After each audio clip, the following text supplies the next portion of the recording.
Aliados em alerta com decisão de Flávio de rejeitar escolta da Polícia Federal. E por quê? Os aliados estão preocupados, porque se acontecer alguma coisa com o Flávio, o que o Lula vai dizer? O governo ofereceu polícia para ele, ele não quis.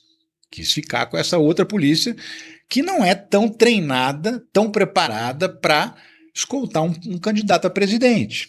Não tem os mesmos recursos tecnológicos, de equipamento. Não tem. A Polícia Federal tem como se fosse um esquadrão especializado nisso.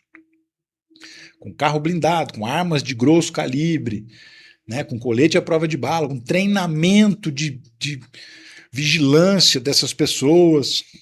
E aí o Flávio Bolsonaro, não vou ficar com a Polícia do Senado mesmo, politizando a história, né? Porque ele quer acusar o diretor-geral da Polícia Federal de ser um capanga do Lula, sendo que o diretor da Polícia Federal nem tem poder, por exemplo, para interferir numa investigação. O que o Flávio fala? Não, eu tenho medo de infiltrar um espião na minha campanha. O que ele tem medo? Pegar um carro e ir conversando borracha com alguém do lado, contar alguma das falcatruas dele e o cara escutar, o segurança, porque quem dirige o carro é um cara da equipe de segurança. E o Flávio tem medo do que esse cara vai escutar. Ou seja, quem deve, teme, né? Mas, enfim, muita gente dizendo, muita gente mesmo, inclusive aqui nos comentários, que ele quer simular. Se ele fizer isso, não será a primeira vez que isso acontece, né? Em Mato Grosso do Sul, teve um candidato a deputado que simulou um atentado contra ele. Ele já era deputado eleito, ia disputar a reeleição, simulou um atentado contra ele próprio. A polícia descobriu, o cara foi indiciado, vai responder na justiça, um rolo danado. Mas enfim, tem gente, repito, inclusive aqui nos comentários do chat, manda um superchat para eu pôr isso na tela aqui, gente boa, que aí eu coloco para todo mundo ver essa opinião a respeito disso, dizendo, ele vai inventar, sei lá, um atentado, uma facada, alguma coisa assim para ganhar a eleição e já está abrindo mão da segurança para acontecer um negócio desse. Para ficar com os seguranças lá que ele confia, que é os seguranças da Polícia do Senado. Sei não, vocês ficam com teoria da conspiração aí, gente, pô, né? Eu é que não caio nessa, sei não. Enfim, condenado pelo STF e atuando contra o Brasil, Eduardo Bolsonaro ganha green card do governo Trump. Pronto, recebeu o prêmio que ele tanto esperava por trair o Brasil, por articular as tarifas contra o Brasil, por articular sanções contra ministros do Supremo Tribunal Federal, né? Até a lei Magnitsky contra o Alexandre de Moraes, que depois caiu por determinação do Trump, por entregar informações sigilosas do Brasil para os Estados Unidos, por servir de leve trás. Tudo que o Lula fala, ele vai lá e posta. Ô Trump, marca o Trump na postagem. Ô Trump, olha o que o Lula falou de você. Um cagueta, sabe? O pior tipo de covarde que existe é esse tipo, o cagueta, o que fica entregando o outro. E ele está nessa, né? O Eduardo Bolsonaro já não é de hoje que está nessa. O Antônio Sérgio, Ricardo, boa noite. Vem nova pesquisa por aí. Você já tem informações? Tem, na verdade, várias pesquisas para chegar, né? Tem uma Atlas Intel para sair, tem um Datafolha para sair, mais próximo agora. E aí a gente se essa tendência apontada pela revista Quest se confirma, né? De distanciamento do Lula em relação ao Flávio Bolsonaro. O Edu Menezes, só lembrando que um segurança do Tarcísio matou um rapaz em Paraisópolis na eleição passada e não diminuiu em nada os votos dele. Sim, porque esse eleitorado reacionário, ele defende isso mesmo. Ele defende que se assassine, que se mate e não estão nem aí. Esse eleitor, ele gosta disso. Ele defende, bandido bom é bandido morto e tal. Então, assim, mata um rapaz da favela sem ter certeza de nada. Essa história não foi investigada direito, né? Foi estranha a investigação dessa história. E passou batido, né? Não, a imprensa não deu a devida atenção a esse caso.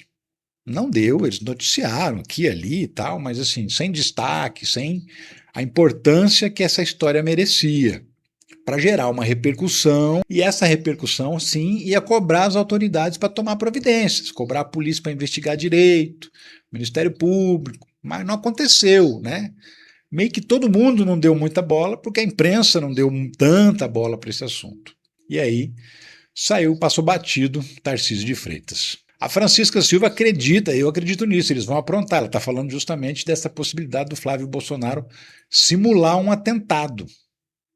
né, contra si mesmo. Criar uma situação, por quê? Porque gera uma comoção popular. Ai, coitadinho, tentaram matar e tal, né? E isso gera voto, porque eles acreditam piamente que a facada foi fundamental para a eleição do Bolsonaro. De fato foi, né? Não só pela comoção, mas porque o Jair Bolsonaro passou a ser matéria na imprensa inteira, e ninguém falava do Bolsonaro. De repente, todo mundo passou a falar porque o cara levou uma facada. Ele virou notícia no Brasil inteiro, teve uma exposição gigantesca, que ele não tinha nem tempo de televisão, né? Então, isso foi fundamental. E aí tem aquela comoção também, tem aquele povo que, coitadinho e tal, também tem, né? Então junta tudo isso nesse caldo de cultura.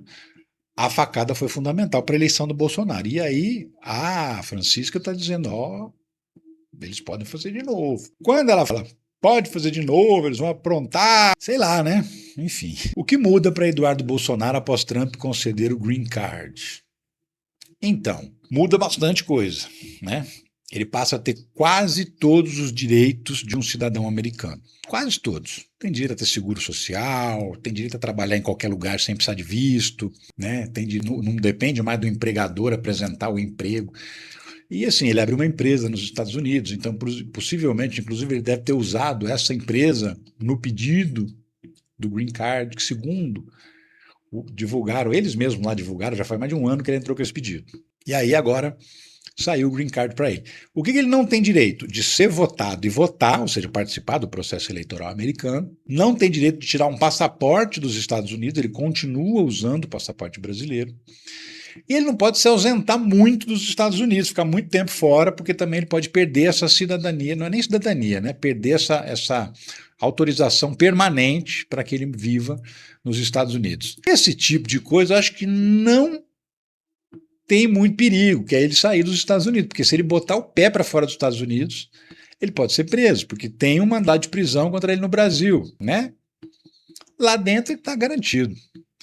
A Marlete está dizendo, Marletes, né? Conheço pessoas que moram nos Estados Unidos há quase 10 anos e ainda não ganharam o Green Card. Como ele conseguiu? Então, Marlete, na regra geral dos Estados Unidos, você precisa morar lá pelo menos 5 anos. Flávio Bolsonaro mora lá menos de 1 ano e meio.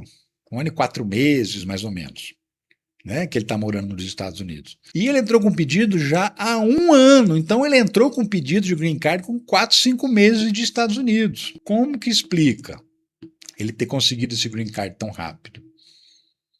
Donald Trump, claro, ele teve com Trump, né? Foi lá, foram prometer mundos e fundos do Brasil, foram prometer nossas terras raras, foram prometer nossas estatais, foram prometer nosso petróleo. Então, o Trump, inclusive tem a família Bolsonaro na mão, né? Por quê? Porque ele deu o Green Card para o Eduardo Bolsonaro, para a esposa do Eduardo Bolsonaro e para os 2 filhos do Eduardo Bolsonaro. Ele tem um casal de filhos e também todo mundo com Green Card, todo mundo com essa autorização permanente para morar nos Estados Unidos, né? E se o Flávio Bolsonaro, por acaso, acontece de virar presidente e não entrega o prometido para o Trump? Ele tira o Green Card, devolve o Eduardo Bolsonaro para os Estados Unidos e ele vai cumprir a pena dele, porque ele é condenado pelo Supremo Tribunal Federal por coação no curso do processo. Ele tem uma pena para cumprir no Brasil. Então ele fica na mão, né? Tipo, sequestrado, na mão do Trump. Faz o que eu quero, eu devolvo sua família para o Brasil e vocês estão tudo lascado. Mais ou menos isso que está acontecendo. O Kaise, de novo, Ricardo, sou a favor do financiamento público de campanha, sou contra o critério de distribuição dos recursos e contra o montante disponibilizado. Abraço. Temos mais uma concordância nisso, Kaise. Eu também sou a favor do financiamento público, acho que é uma forma de os políticos não precisarem se comprometer com empresários, muitas vezes mal intencionados, na maioria das vezes mal intencionados, porque o cara dá dinheiro esperando alguma coisa em troca, né? E aí o político fica lá devendo favor para o empresário. Não é bom isso acontecer. Então, sou favorável ao financiamento público de campanha.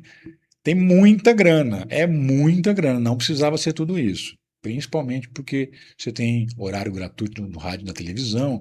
E assim, se você for olhar no passado, quando o financiamento era privado, os candidatos não gastavam tanto quanto gastam hoje, né? Hoje que o dinheiro é público, eles gastam muito mais. Então, também tem concordância com você com relação ao montante. Com relação ao critério de distribuição, o tamanho do partido e tal, é mais ou menos o mesmo critério que distribui o tempo de televisão, que distribui outras coisas com relação aos partidos políticos, vai do tamanho da bancada e tal.